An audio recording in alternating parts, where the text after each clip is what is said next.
Okay, well, good afternoon, everyone. I'm Marie Diener-West, and I'm joined by Rosa Crum. I co-direct the MPH EpiBiostat concentration, and we're really pleased that Dr. Josh Sharfstein is our new Associate Dean for Public Health Practice, and he and Beth Brusnick had the idea of having a pop-up practice seminar. And so for our seminar, we have the pleasure of having a special type of a seminar today. So I think that what I would like to do is say that what we do in the EpiBiostat concentration seminar is we have a no laptop, no open laptop, no cell phone policy. So for the next hour, if we could just abide by that, that would be great.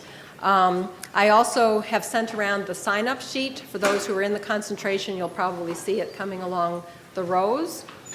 But we're really looking forward to having two great presentations and then some conversation afterwards.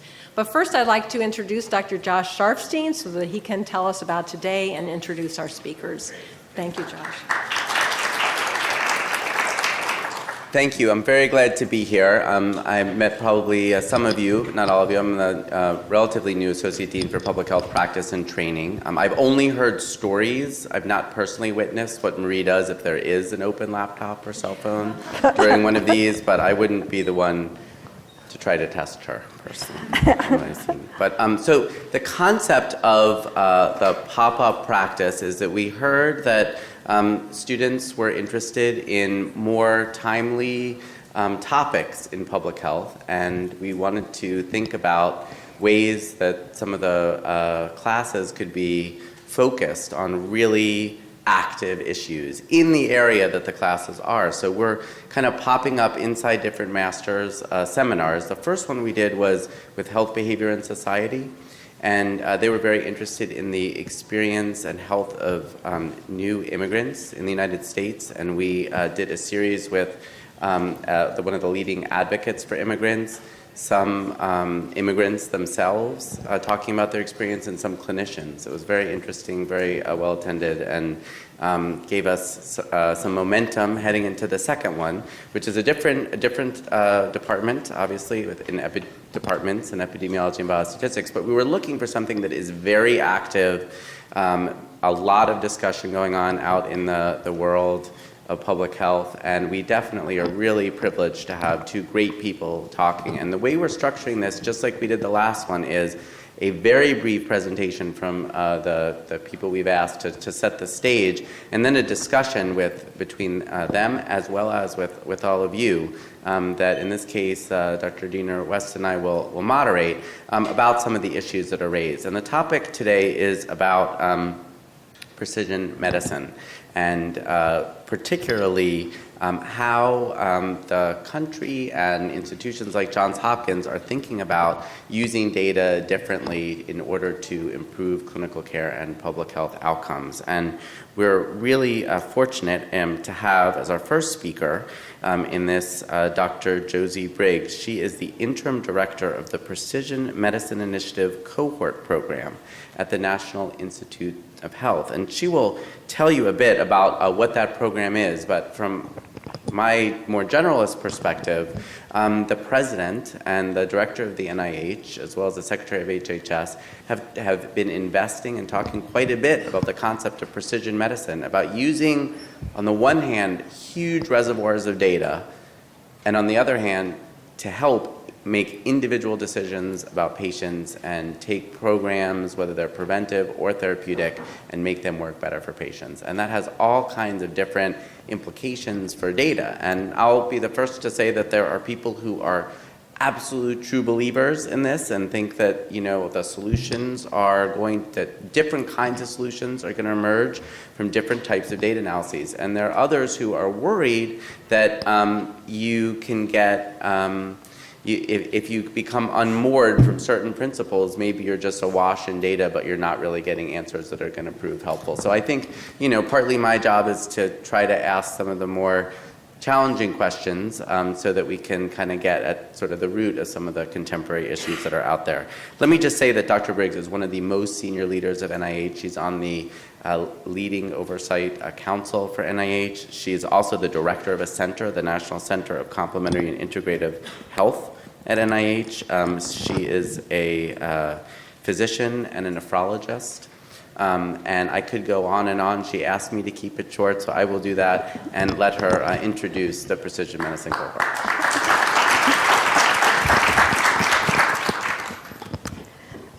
Thanks so much, Josh. So just a little about me and why I have this funny interim job. I actually head a center at the NIH which explores complementary health practices that aren't part of mainstream medicine. And in that job, we've led a large number of studies of dietary supplements. Most of them have failed to demonstrate any benefit of the dietary supplement. And we have also learned about how complementary health practices can help with the management of pain. But I have found in all of this that it is built on a kind of natural skepticism. So I am a physician. I'm from a discipline that's pretty intensive in the care it provides patients. But as both a consumer and as an overseer of science, I'm a pretty strong believer in the need for rigorous randomized trials and for skepticism about the benefits of therapies. And my enthusiasm for the Precision Medicine Initiative, which I have the real privilege of being the interim leader of, is that I think it can really help us build a better infrastructure to ask the hard questions we need to ask about what of the things we do in healthcare and indeed in the environment, that things that might be variable or manipulatable truly promote people's health. For about the last 15 years, I've been overseeing large studies at the NIH. I know a lot about how hard it is, how expensive it is, and my excitement for what I'm going to quickly tell you about is based on a real feeling that this has the potential to change the game in some very important ways. This is under consideration by the Senate and has received the endorsement with enthusiasm of President Obama. It was launched really in his 2015 State of the Union address. And those of us involved at the NIH have been working hard ever since to figure out how to do this and bring reality to this vision, which is enabling a new era of medicine through research technology, policies, misspelled, that empower patients, researchers, and providers to develop more individualized treatments. So I want to take just a couple minutes and talk about the price we pay for not targeting therapies to people who will really benefit. And my case to illustrate this is breast cancer. This is, to my mind, a really important paper by Blyer and Welch. And it's part of a pretty large body of work that sometimes falls under the heading of overdiagnosis. But what this figure from that paper shows us is that in the mid-'80s, when breast cancer screening was begun, there was a big rise in the incidence of early-stage cancer, but essentially no fall in the rate of late-stage cancer. In women under 40 who are not screened, there was no change in either parameter. So all the people in that space between the blue line and the red line are people who were told they had cancer, who were treated for cancer, who had breast mastectomies, radiation therapy, chemotherapy. I'm of the age where I recently went to my 50th high school reunion, sitting around the table of the women there. A third or so felt they had been diagnosed with breast cancer, and I would sit there scratching my head saying, which of these are overdiagnosis? Now, the death rate has fallen a little, but the analyses that Welch and others do suggest most of that improvement in mortality is related to better treatment. It is not a consequence of this early diagnosis. So mammography and our inability to figure out which of these tumors that we detect that way is in fact going to proceed to metastatic disease, is creating a huge health burden for a whole generation of women. Unfortunately, the number of women in the United States who present with distant disease, only 25% of whom survive for 5 years, appears not to have been affected by screening.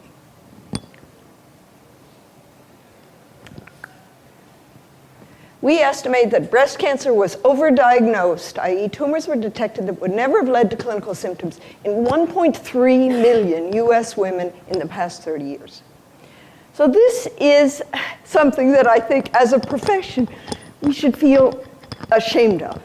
In some ways, the critical study in understanding this was a large randomized trial done not in the US, but in Norway, the Tromsø trial. And that trial did show that there was very little impact of screening on life expectancy. But incidentally, it's been very hard to change that into policy. I was told by a Norwegian colleague that when the women in Norway were told they didn't need screening, there was an enormous pushback, and that women in Norway bike a lot and they don't wear helmets, and that the risk of biking to this clinic without a helmet is much greater than the risks associated with breast cancer. But people don't think quantitatively about risk. I enjoyed the end of your lecture, Maria, and we'll come back to this issue of thinking about risk. But it's very hard for people to think about. Odds ratios are hard to think about. And us simple-minded clinicians like these numbers better. Number needed to treat, number needed to produce harm. These are numbers that we calculate, and I'm sure that the epi statistics course will help you understand this probably better than I do. But these are numbers that tell us how many people are benefited by the therapy versus how many received it in a clinical trial setting. They're quantitative estimates that are often easier for us to use in talking to people about the benefits of therapy. Even those numbers are problematic because they come out of the randomized clinical trial setting, and we don't always know how well they extrapolate to a broader population. That's the kind of thing we hope we may learn from a precision medicine initiative. So this is a group that takes these NNT trials. It's a group of ER docs who use these and have done a series. They conclude that the number needed to treat by screening mammography to prevent breast cancer death is none, that nobody benefits, and that 1 out of 2 is harmed. Now, those are a controversial calculation, but it is to make the point that our lack of understanding of the benefits of mammography screening is producing a big problem. And even something that is as well established as statins to prevent heart disease, when you do these kind of calculations, you do end up saying we treat a lot of people for the number that we benefit. So this is part of why we need a more rigorous research enterprise with larger numbers of people in the studies, is to develop the kind of precision that will allow us to say who's going to benefit and who isn't. That's the source. It's an interesting website to look at. So what we're talking about today, and I'm going to go through this extremely quickly because I want time for conversation. We are at the NIH now launched on a project from the Precision Medicine Initiative to build a cohort of 1 million volunteers. And like the figure here, it is intended to be diverse, to reflect the diversity of the American population, but not to be a population sample. It'll be volunteers. We'll include subjects who volunteer and their families, thus creating age diversity, and we hope it will have diversity in terms of socioeconomic status and environmental status. 1 million's a big number, and so it will give us the potential to get large samples of common diseases. These numbers are based on two large healthcare-based cohorts, one at Vanderbilt, another at Group Health, of 1 million adults. Depending on how many children we end up with in the cohort, the numbers will be slightly less. But for the common diseases listed here, there will be both prevalent and incident cases of sizable numbers. And the reason to do this, well, I've told you the part that's near to my heart, which is we don't know a lot quantitatively about what are effective prevention strategies. Certainly that's true in my own discipline, nephrology. But there are other driving needs for change that affect this idea.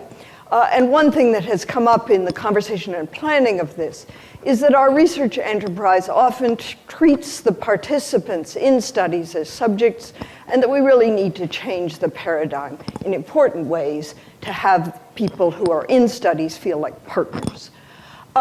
We all are concerned at the NIH when we have a wonderful study and then it doesn't change practice, and hope that by this being more embedded in healthcare practice, we may see findings more rapidly implemented. Although a part of the driving force in this whole initiative is the potential value of genomic markers, it is not just about genomics. Here are a few core values that will underlie this whole initiative. Participation will be open to people who want to volunteer. Hopefully, eventually, anyone. The participants will be partners. They will have access to study information and data about themselves. Now, this poses some important challenges because it will be necessary to figure out how to provide adequate interpretation for those actionable findings and to build understanding about findings that may impose slightly changed risk but do not actually amount to a diagnosis. The intent is that the data will be broadly accessible. We expect to create a data enclave in which the data is stored and accessible for researchers, not release any participant data, even de-identified. And we're working hard to establish privacy and security framework for this work that will be absolutely optimum. We see it as an opportunity to catalyze changes in research and changes in policy, including the newly published notice of proposed rulemaking about protection of human subjects. So just a few numbers of why this is a true opportunity. The cost of sequencing has fallen dramatically. When we made this slide, we used a number of 58% of people having smartphones, but that's actually turns out to be an old number. It's now about 65%. And smartphone access covers many socioeconomic groups. 1 million volunteers, longitudinal follow-up. We will be recruiting people both directly through a website and through a partnership with healthcare provider organizations. There will be a large sample enables it to generate estimates of effect and association, but hopefully not create some of the hazards which I suspect Dr. Sharfstein will raise of large data set showing association but not causality. I'm going to skip this. These are some of the kinds of science that we think could happen here. We hope over time to take all these categories of data, self-report measures, a simple health exam, structured clinical data, a biospecimen, blood sample, and urine sample, and passively collected data if subjects provide permission from smartphones. The concept is data in from volunteers, both direct and through health provider organizations, and data out, both to the volunteers and to the researchers, with a bidirectional flow so that the data grows. So that's it. Thank you very much.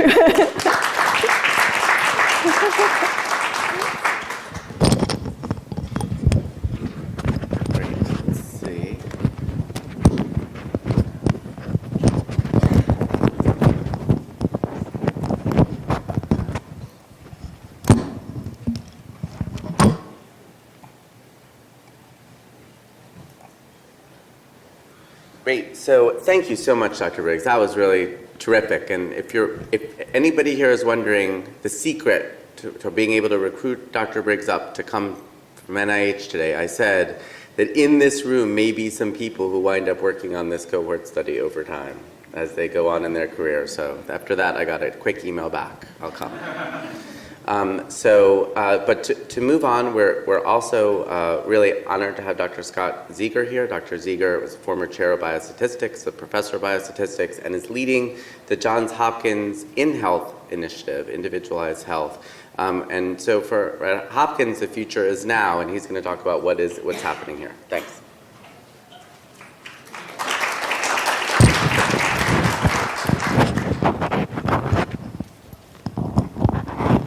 Thank you, Dr. Sharfstein.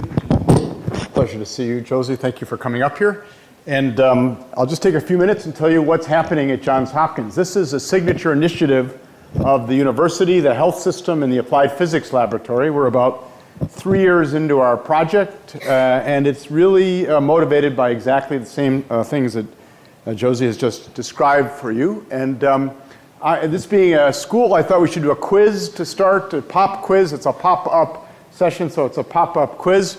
Answer this question. If the U.S. were the second, not the first most expensive healthcare system in the world, how much less would we spend per year? Let me tell you that Norway is the second most expensive. How many people think we'd spend $1 billion less per year? Raise your hand. 10 billion less per year, raise your hand. 100 billion less per year, raise your hand. 1 trillion less per year, raise your hand. 10 trillion less.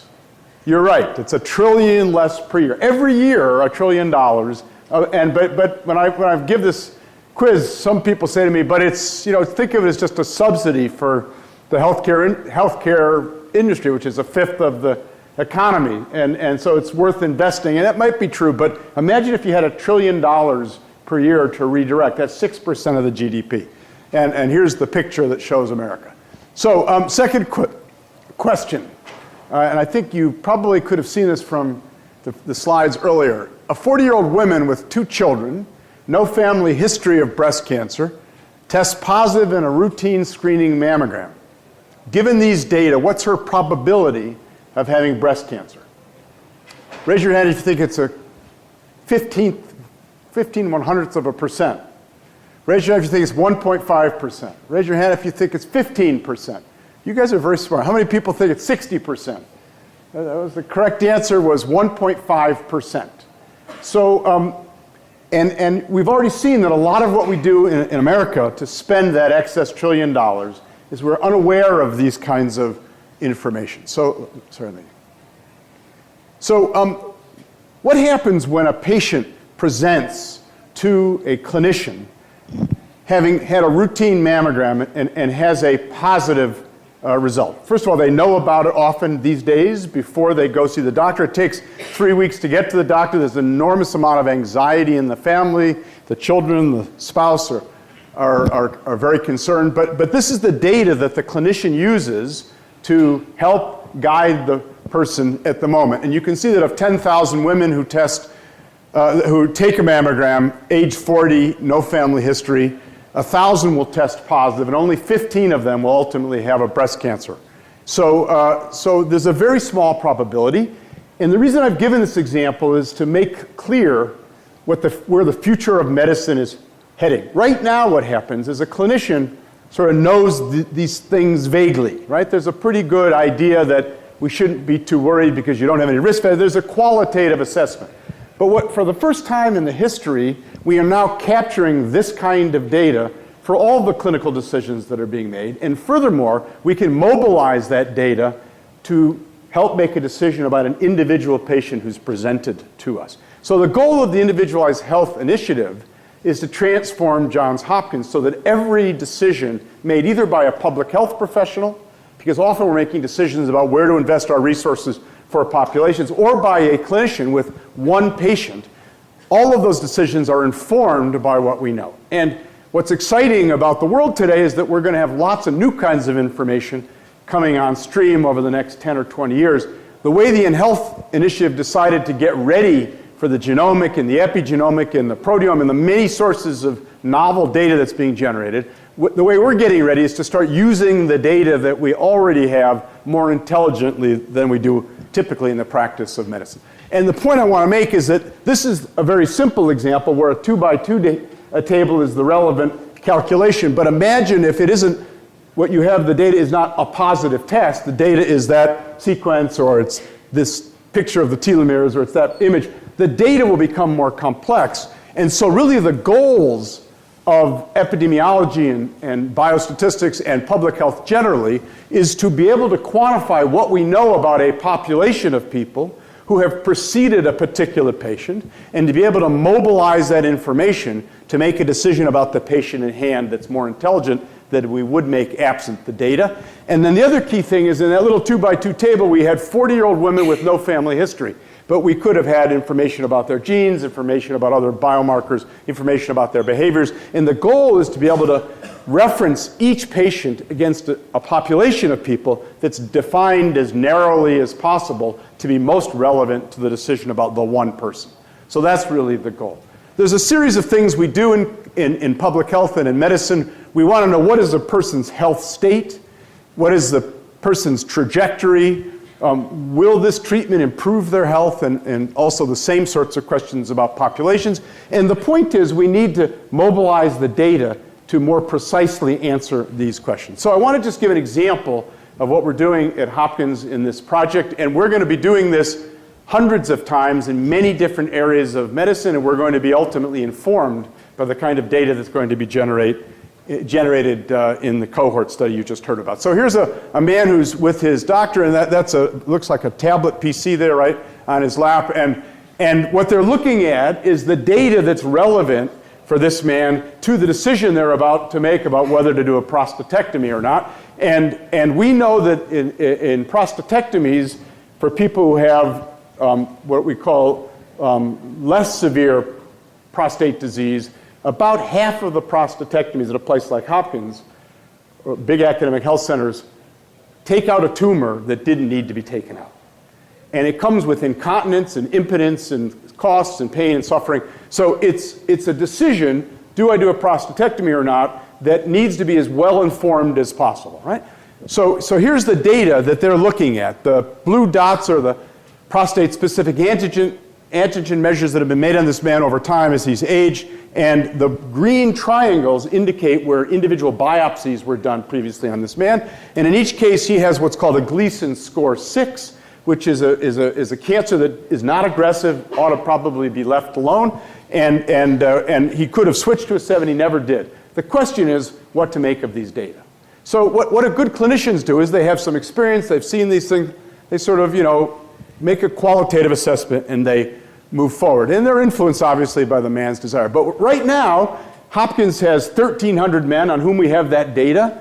They're up. I've got 9 of them up in the corner there. And what do? We actually have done prostatectomies on many of them. And we actually know what happened. We have the results. So we not only have the data, but we have the results. This is the population against which we want to reference this decision, right? The man who's there. Is he more like the red square data, or is he more like the not square data? How can we help make a decision? And so that's what we have as a method now that takes his data and it projects first where his PSA is headed, where his probability of a positive biopsy is headed, and that's important to decide whether to do a biopsy or not. But up at the top you can see this man has an 8% chance that tumor is an aggressive tumor and a 92% chance that it's indolent, based upon our referencing against our population. So we want to bring this kind of information to bear on every decision that's made in medicine, and InHealth is a platform that enables us to create these things more quickly. So let me just say that once you get an example like that, we're down in this lower, where does it say, active surveillance, Johns Hopkins Medicine, in the lower left corner. But what we need to do is now scale this. We need to do this. This tool has to be available at all the health systems. So you have to go from one clinic to many clinics to systems to the nation. And so we now have taken this tool at the University of Washington and we're using it there as well. But then it doesn't help just to have a tool for active surveillance of a person who's got a diagnosis of Gleason 6 prostate disease. You need a tool for all the major decisions that are made. And so you need a platform that enables you to build those tools more quickly. And that's what the Individualized Health Initiative. So the goal is to tile the plane. So you'll find that when you do this, you can do research like this at Johns Hopkins. But if you actually want to get this thing used, you need partners. And so we are talking to a number of partners that could take these tools and make them available to patients all over the country. I want to close, as a statistician, I have to close with a picture of two famous statisticians. So raise your hand if you know who one of these people is. Yeah, who is it? Which person? Who is it? Huh? The person is the person on the left. Okay, well, it's George Boole on the left and Thomas Bayes on the right. And so why do I have their pictures here? Actually, somebody told me, I showed this slide once before, and somebody told me that isn't Thomas Bayes. But anyway, so let's assume it is for a moment. So why do I have George Boole's picture? What do you know about Boolean logic, right? And if you think about the practice of healthcare in America, it's this thing's above that thing's over there, do it, right? And so we operate on if or then kind of logic, right? And what did Thomas Bayes do? Prior distribution, but he actually created an approach called Bayesian inference, where things are and actually screening is an example of the application of Bayes' rule. So increasingly what we're going to be doing is having less systems that sort of say, if you're in this condition, we're going to do that to you, and more systems that say, given your specific situation, your data, which will become ever more complex as these cohorts move forward, here's what your chances are, and you'll then be able to make a decision that's better informed. So thank you very much, and we'll look forward to conversation.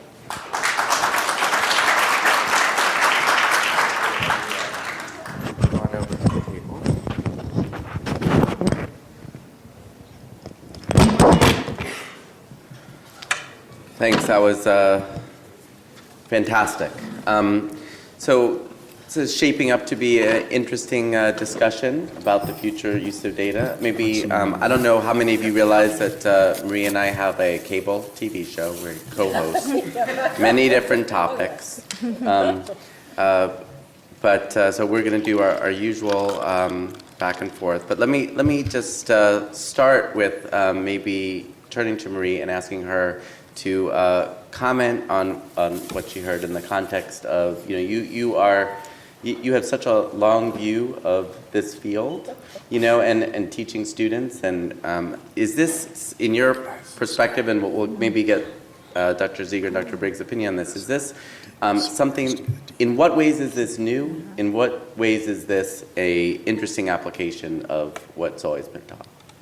So I think that for me to hear both of your presentations, which were excellent, I've spent most of my career in the area of multi-center clinical trials, and so this is very different than clinical trials. I think that clinical trials have the same purpose. The purpose was to try to identify treatments that were of benefit to patients, but yet we're probably not doing it in the right way. So now with different methods, we're able to do things in the right way. So I wonder if I could ask them a question about do you perceive that clinical trials and precision medicine can coexist? Well, I'll start, and Scott can comment. I am a real believer in the need for many questions of having the rigor that comes from randomization. And in my own field, I have seen, we have had something called the United States Renal Data System, which gave us very big data sets on subjects. And often the confounding factors were not evident in the analysis of observational data alone. And so I actually do see that the structure that we're building will allow NIH institutes and investigators to create subgroups for focus trials, and the two have to coexist. One commenter, as we were just talking about these plants, when asked what's the biggest problem you're going to encounter, said our biggest problem is going to be unrecognized confounding. And I believe in that. I think that there are times, and certainly we see that a lot in nephrology, which is very onerous treatment, and we often see confounding of the patient indications that create false correlations. Great, thanks. Scott? I totally agree. And just to amplify, there is a very dangerous misconception, except for students at places like Johns Hopkins, that more data means more correct, more valid inferences. More data just means a more precise estimate of often the wrong quantity. So you will think you have better answers, and you'll actually just do more damage with the wrong answers because of that confounding. So it's a very worrisome time, and in the general public, and in particular, I think even in the health policy world, there's some sense that we're in a new age where randomization is no longer important. It's more important than it's ever been, and most of there'll be a lot of damage done to people until we become clear about this, but in most of these sorts of systems that we imagine medicine will turn towards, randomized trials will be a key part of their success. I think the other thing, though, that we're learning is that our trials have to be bigger, and that running trials with 500 people is often not enough to give us the kind of answers that have any external validity beyond the immediate sample. And one of my hopes for this initiative is that it'll enable us at the NIH to rapidly put together cohorts. These are 1 million volunteers potentially, and that those who are suitable for a trial could be directly contacted and asked if they wanted to be in it. The other thing that's changing is the ability to capture outcome measures from electronic health records and not rely only on the very expensive trial infrastructure that has been our classic way to get answers. I also say there's a very active research area with designing trials so that you can estimate the effects of the treatments within either pre-identified or post-hoc identified subgroups, because often the treatments don't work for everybody or don't work equally well for everybody, and estimating that heterogeneity is an important pilot, and you do need large trials for that. So I'm going to follow up with a question, and we're also going to go to you all. We have microphones set up, so start thinking, which is maybe the inverse of the question that Marie asked. The little bit of epidemiology training that I've had is on observational analysis of data, and I used to work at the Food and Drug Administration, where we're often looking at questions that cannot be answered by clinical trials. Even though FDA requires randomized clinical trials, there are many questions that come up about safety at small rates and other issues that you just can't get to with a clinical trial. And so now you're going to have the ability to answer, in theory, a lot more of those questions with the concerns about unrecognized confounding. What are the implications of that for the science of epidemiology? Do you think students here, would be well equipped to take more classes? Are there the right classes? Maybe this is also for Marie, but for the field, as you're thinking about now data available where there may not be the opportunity to do a randomized trial, you're looking at it, you have to decide whether it's real or not. What are the implications for what students should know? I can just say, personally, I took a fabulous course at one point in pharmacoepidemiology, and I had a very strong sense at the end of that course that there are some very good tools that you could have to really distinguish between false implications for medications and what could really well be a real risk from a medication, and that one pharmacoepidemiological observational study was very different from another, and that doing it well was so important. How do students here learn how to do that well? So I'll take. You start. Do you You want can to dispute the premise Go of the ahead. question if you think it's off. Well, I think the question is really an important one, and yet and certainly we rely on observational data to detect rare side effects, and there is no substitute for that. And the stronger our data resources are, the better potential we will have for recognizing, say, harms caused by drugs. I think new and imaginative methods are which large data sets provide something that statisticians call instrumental variables, ways in which you can create match sets, for example, that will help tell you whether the variable you're seeing is break through this causality association problem. I have to say that I see that as essential for detecting harms. I'm reluctant to rely on observational data for benefits of treatments. I would add two thoughts. The first is if you think about other areas of human endeavor, we don't do randomized trials to land airplanes at airports. You know, we have developed the laws of physics sufficiently that we get it right just about every time, and it's not an empirical evaluation of the efficacy and the safety. It's a mechanistic evaluation. And in many areas, what's exciting about the time we are in is that in many areas of health, we will be we're getting closer to actual mechanisms, and so we'll be able to make evaluations of efficacy and safety that are mechanistically driven.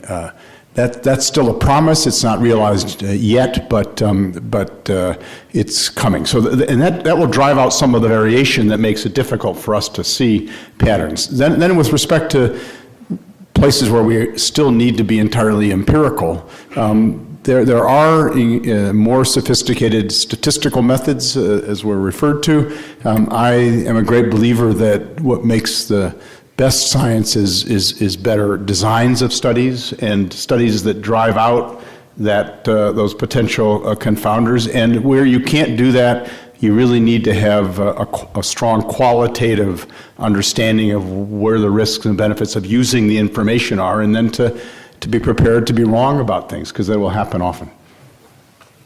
Randomization's being used a lot, though, in settings outside of medicine. Google is randomizing all the time what kind of banner ads they send you. And so there are lots of settings in which randomization is being recognized as the best way to get certain kinds of answers. Great. Yep, I think we can open up. Why don't you line up by the mic so people can hear you? You guys, or anybody on this side? While they're lining up, Josie mentioned this instrumental variables idea, and there's an inherent instrument in the practice of medicine. Doctors decide with their patients to do a treatment, usually using poorly measured data. So the poor quality of the data that's available to them is in some sense a randomizer. And so it is possible to learn from electronic health records what the causal effects of treatments are, only because decisions are made based upon noisy data. And there's some very nice examples where this has been done. So that is an area, I think, of growth that's inherent in the practice of medicine. Great. Well, I think we'll go to the questions. We'll alternate. Go ahead. If you please introduce yourself, too. Is it on?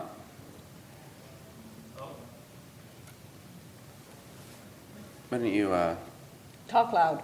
yeah. Yeah, I can talk loud. Great speech. I'm an AHA professor of health policy management. I do lots of health service research. I have one specific question for both of you, for each of you, and then two general questions that you can comment on. The specific question for Josie is, I want to elaborate on mHealth, specifically how mHealth is used in the cohort. How to collect what kind of information and follow those through, because I do lots of mHealth research myself. And for Scott, my question has to do with how do you turn your analysis into clinical decision making? For example, what does 7% probability mean to a clinician, or 3%, 5%, 10%? That's the two specific questions. My general comments are, one, I want you to comment on if you have some kind of research focus, for example, what do you have in terms of general research questions? Are you going to track the major chronic illnesses? It's also resources are limited, right? So you have to have some focus. The other is more philosophical. I think medical treatment only contributes very limited population health and to individual health. There are about multiple determinants which affect one's health. So is medicine, or can that be precision health, which also track other health behavior, other factors that influence health in your product? And obviously, to keep things moving, feel free to. Right. So as far as the use of mHealth, we haven't decided yet. That'll be a process. It is absolutely correct that of the determinants of ill health in the United States, the defects of our healthcare system are only partly to blame. And it is indeed hoped that this large initiative will collect information about a variety of determinants of health. We anticipate that the use of these resources as they grow will be dictated by NIH peer review processes, like always. Good ideas will be studied, looked at by panels, and prioritized that way. I see the strength of this as being largely for common diseases. Yeah, and with respect to which areas do we want to develop these kinds of tools, I think the goal is to really tile the plane, to do it everywhere. You'd want to know that in precision health, that the decisions that people are making are being well informed. Now, the question was also asked, what does it mean to be well informed? You can calculate some probability, which may mean something to you, but maybe mean less to a particular clinician and patient. So there is a whole field that needs to develop as to how to communicate risk and how to help people. And it's more than risk, it's risk, but also a sense of what people call loss functions, the costs associated with the decisions. So you have to put together an experience for people so that they make decisions that are the ones they're comfortable with. And there's a lot of knowledge about that, and that's certainly an area we're hoping to grow into. Great. I'm a cancer prevention fellow at the National Cancer Institute and doing my MPH here at Hopkins here. My question is, so you mentioned that the cohort study is not intended to be representative. You're not really trying to enforce representativeness. Is that one? So my concern is that although you have a million person cohort, if you only have 10,000 incident cases of something, and your sample is not representative of the United States population, you will still not have enough power, perhaps, accessibility of subpopulations. You'll never have enough power for a genetic, for example, study, possibly, for many of the different things that you're looking at. So, Yeah, so and then part two is, can you just mention the children's health study, the national children's study, and how you really have yeah. It's absolutely correct that within 1 million subjects, one will have power for some diseases and not for others. All of our major studies that, whether they're randomized trials or natural history studies, tend to not have samples that are truly representative of the U.S. So this is, and one of the things that was learned through the National Children's Study, which actually hoped by going door to door to get a representative sample of pregnant women, is that that's incredibly expensive and unworkable. So that is indeed part of the decision that led to this design. Studies have to be adequately powered, and this will work for some diseases and not for others. The power will grow over time. But it's imperfect, and it is likely that for some of the large studies that will be needed down the road, more than one mechanism to identify volunteers will be needed. But it's a big investment in building the capability of doing larger studies. Great, thank you. Thank you very much. My name is Ahmed Hassoun. I work for the epidemiology department. I have two questions. The first one, do you think that precision medicine will change patient preference? We have a lot of data that shows that we are not only overdiagnosing breast cancer, but we are over-treating breast cancer. Even if you give the patient, let's say that your chance of metastasis is 1%, they still will choose the most aggressive treatment and will increase the cost of the treatment. And my second question is precision medicine the right career choice for a clinician with the clinical research training, or it's only for hardcore data scientists? Okay, maybe the second one is I do think clinical research is a team sport, and the clinician needs to partner with a hardcore data scientist most of the time. So that's maybe the easiest. How we change how people understand clinical decision making is a very tough, complex problem. And one hope for the PMI initiative is that we will learn more through the engagement of participants about how people are build understanding of numbers of risk and help learn how to guide decision making. But Scott already pointed to the complexity of the factors that people make in and that risk is viewed differently than reward. This is an important component of the social science around medicine, and there's so much to do. I'd also say, so I totally agree that these sorts of tools, the future of precision health is going to be driven by teams, and those teams will be led by health experts, well supported in partnership with people who have data expertise. This prostate cancer application I described is led by Bal Carter, who's one of the leading surgeons in prostate cancer here at Hopkins. And actually one of the things we've learned as we've done this project is he is now leading the recruitment of people to begin to use this beyond the United States, and he is going to become the face of getting these ideas out where they can be used by many patients. One of the really exciting things is you made the Google analogy, it is possible to get the kind of quality decisions that Bal Carter makes anyway here at a place like Hopkins, or it can be made at many other major academic health centers. You can get those decisions out everywhere now. And so we're really making a commodity out of the kind of intelligence that's only available to a small fraction, I tell you. And that's very exciting for me, and I think that's where the future is. Hi, I don't know if this is on, so I'm Melinda Krakow, and like Tamara before me, I'm a cancer prevention fellow at NCI and also an MPH student here. And I come from the field of health communication, so it's been fantastic, and that part of my question has already been answered because we've been talking about health communication and kind of how to embed it into these initiatives. But my question was going to be, and we've already started getting at it, is how to more formally incorporate the study of health communication research into some of these initiatives.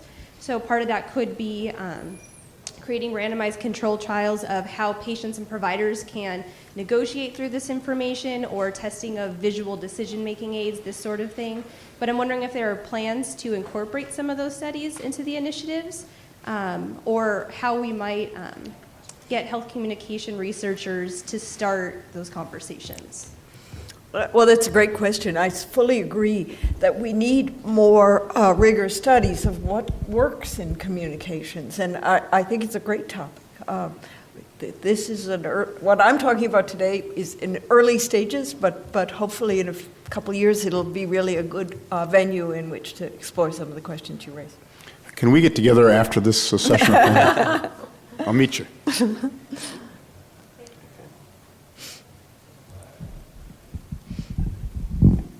Hi, I'm Hillary Robbins. I'm a PhD student in epidemiology here at Hopkins, used to be at NCI for a couple years. And my interests are in precision cancer screening. And I'm curious, we have pretty good ways, we have a well-defined way of measuring benefit in that context. We can look at the number needed to screen to prevent a cancer death. Can you talk a little bit about how we quantify the harms? Because I find it difficult in my own thinking to quantify the harms and to lay them out on the same table, especially when we want to communicate to patients. And if you could talk a little bit about how we're going to do that in the PMI cohort going forward. Well, I like the question, but I don't know that I've got a good answer. I described going to my 50th reunion and seeing around me people my age who were living with this incredible burden of feeling that they were cancer survivors, and I was sitting there thinking maybe and maybe not, and maybe the radiation and wearing wigs, was not necessary.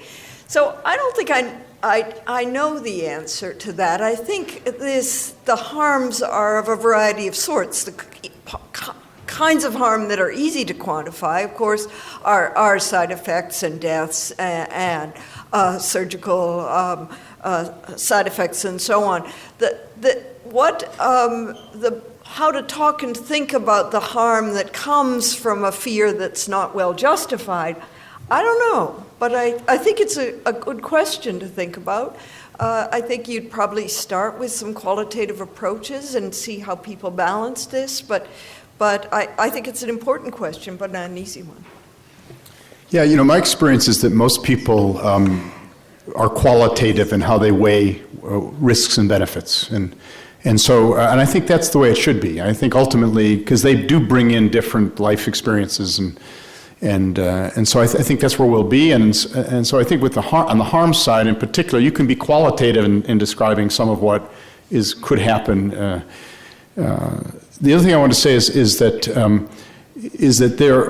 as we become more precise in the quantification, not for individual patient decisions, but for running systems, as the systems become true learning systems, then you're going to sort of create a context in which people change their decisions anyway. They will come to understand, they'll hear from their relatives that so they don't do that at Mayo anymore. Why not? Well, because, so the more careful and more precise calculations will become part of the culture, and it won't be that, here's something you can do, just do it. We'll begin to make a more reasoned assessment. And I think also the financial systems that ultimately will emerge and to try to deal with the waste that's going on now will incent people to behave in ways that are more in their own interest, actually. So I have one other question, and public health. There's a lot of focus on where people live and the implications of social factors in their health, and there's work on social network effects and behavior and other topics like that. Does that fit in with the approach to getting to precise individualized measurement and specific recommendations for an individual? Or is that a maybe same alignment but kind of parallel track kind of way of thinking about health? So the impact of socioeconomic status on health outcomes in our country remains a real shocker. And we're talking about 10-year difference in life expectancy depending on your zip code. And it is one of the reasons why this initiative carries a real requirement that we create a diverse population to make it as valuable as possible. Some of the burdens of where you live or your lack of social supports are quantifiable through some of the tools that are thought of as emanating from this venture. On the other hand, we have these pervasive problems of inequality which are not remediable by our healthcare system alone. But I'm enough believer in numbers and data to think that this may help drive political will. But you've operated in this arena for a while, so maybe you would like to comment. I think that there's the potential for some intersections of interest. I think there is a parallel track, but that, for example, if you're able to look at data and get data about individuals where they live in their communities at the same time, you may be able to expose very important connections with disease as well as identify ways to address it. And you could consider, as you're talking about embedding different types of research, you could be embedding projects that actually have a social focus and see maybe if that's a way to have an impact on health that may be different than just assuming it's, or than just focusing on individual doctor-patient interactions. But I don't think they're competing. It's just a question of whether they can be brought together in some respects. Clearly, the concept of precision is partly that environment and social supports and all these factors are part of the determinants of disease and learning how to use that information productively. But it's hard. Right, and I think there's obviously a political component to being able to muster the support to get some interventions that need to happen. Dr. Diener West? question? So since this is pop-up practice, and this is really the beginning of two very exciting initiatives. One that's 3 years long, but another one that's just starting. Do you see that you'd have some opportunities for students for internships or, practicum experiences? We certainly hope that as this infrastructure is built, that there will be lots of training opportunities in the awarded sites. Felt that I needed to ask that, given some of the interesting questions that came And as a up. follow-up, if they volunteer to be in the cohort, does that help them with opportunities for training? Sorry. The first rule, she said anybody can volunteer except for epidemiologists and biostatisticians. But there, actually, we are just in the process of selecting winners from an RFP that was announced for faculty. We had 100 applications, and we'll be announcing, I hope, as many as 10 winners next week. And the next thing we're doing is going to do another RFP for students. So there'll be an opportunity for you to identify a 3-page proposal, get some money to support something that you're interested in doing during your MPH or if you're in a PhD program as a side project. And we're hoping to be able to generate more examples of where the intelligent use of information can actually improve population or individual health. Since we're in Somer Hall, I just want to see if Dean Somer has any comments or questions. Sort of comes with the territory. I would just think that Scott's suggestion that you have a greater opportunity of getting an internship if you volunteer to be a participant. People will not fly past the wire. Excellent. I know the chairman. I also want to especially thank Professor Lainey Rutko and Beth Resnick for helping to organize this event, as well as Nick Engquist, who's not here, who did a lot of logistics. And I want to thank Marie Diener West for allowing us to do the pop-up day today. Rosa Crum. Great, thank you. Rosa Crum. And please join me in thanking our 2 fabulous speakers. That was great. Thank you. Thank you very much. So, we're still a little bit at an early hour. I'm sure our 2 speakers would take individual questions too, if you have any. And we are doing more pop-up practice, and everyone at the school is going to be invited to them when they happen. Thank you.